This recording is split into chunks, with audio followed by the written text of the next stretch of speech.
Life Audio.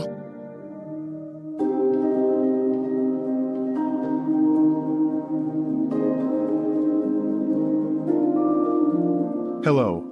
Thank you for listening to Your Daily Bible Verse, the podcast that examines one verse each day to learn more about God and His will for our lives. I'm your host, Kyle Norman. And after a short word from our sponsor, we will dive into today's Bible verse.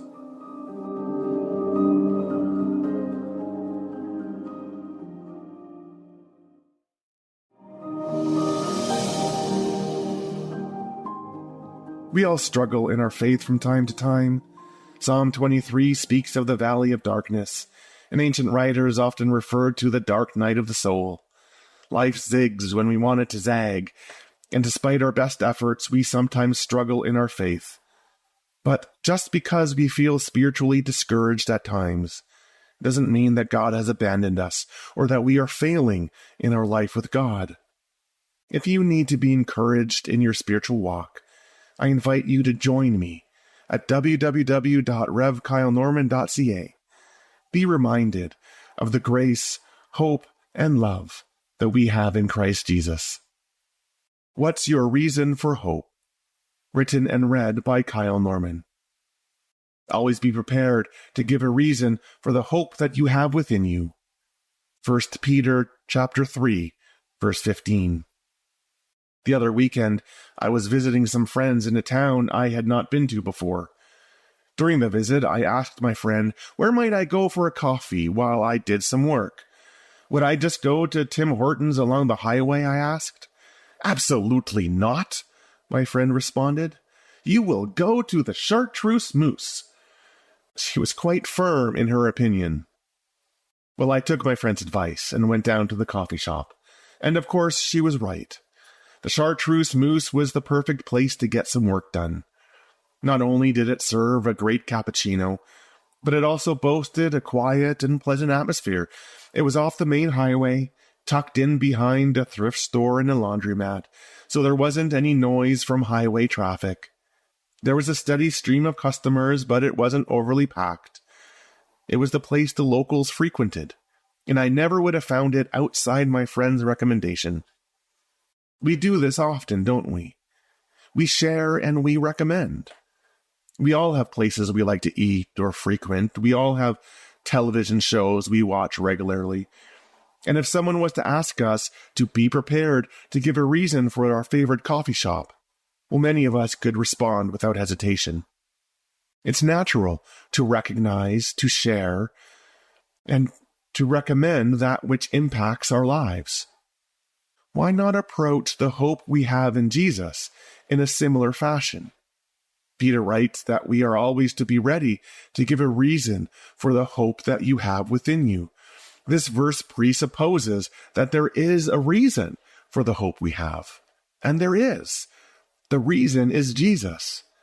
Jesus makes a difference in our lives. The assurance of His love and forgiveness gives us the confidence to face all that the world throws at us. Of course, speaking of the hope we have is easy to say when everything is going well.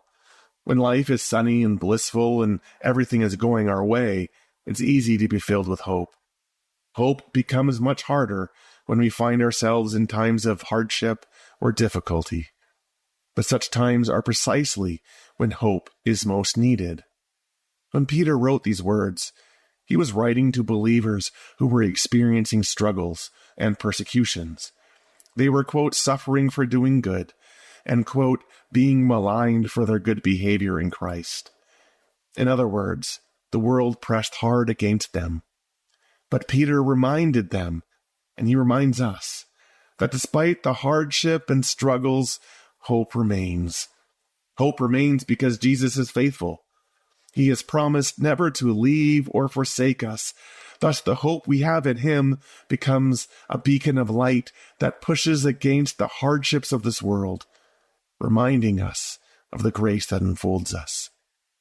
See, hope isn't just some optimistic state of mind where we wish for something positive.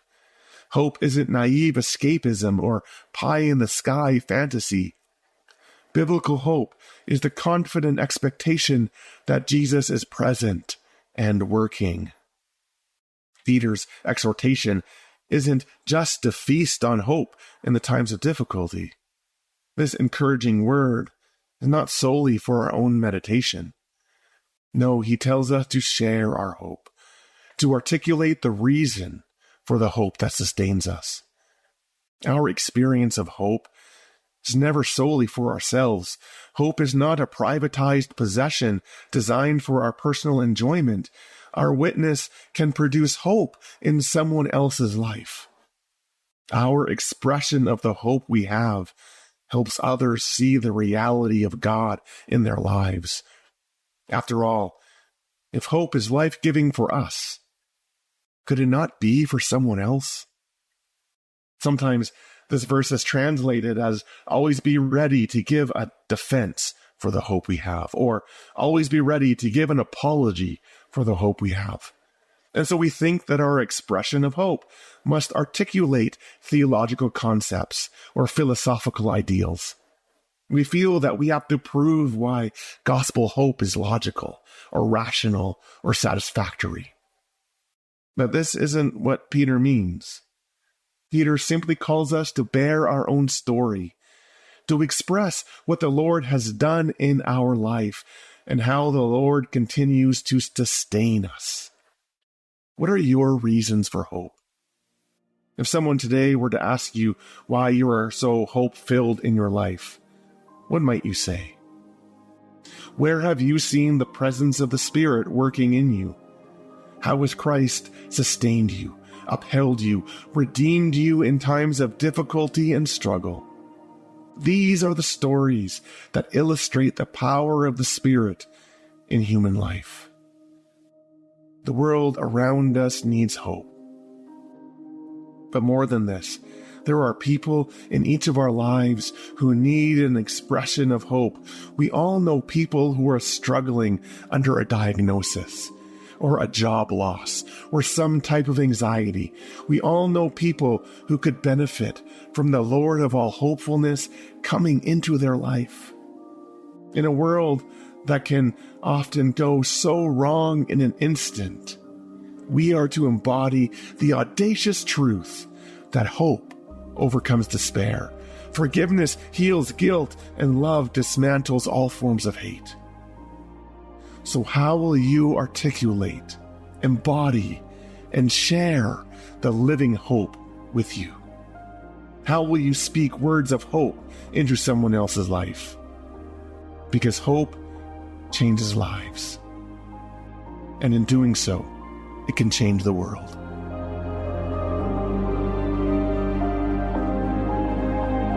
Your Daily Bible Verse is a production of Life Audio and Salem Media. If you liked what you heard today, please take a second to rate and review this podcast in your favorite podcast app so that more listeners like you can find the show. For more faith-filled, inspirational podcasts, visit us at lifeaudio.com.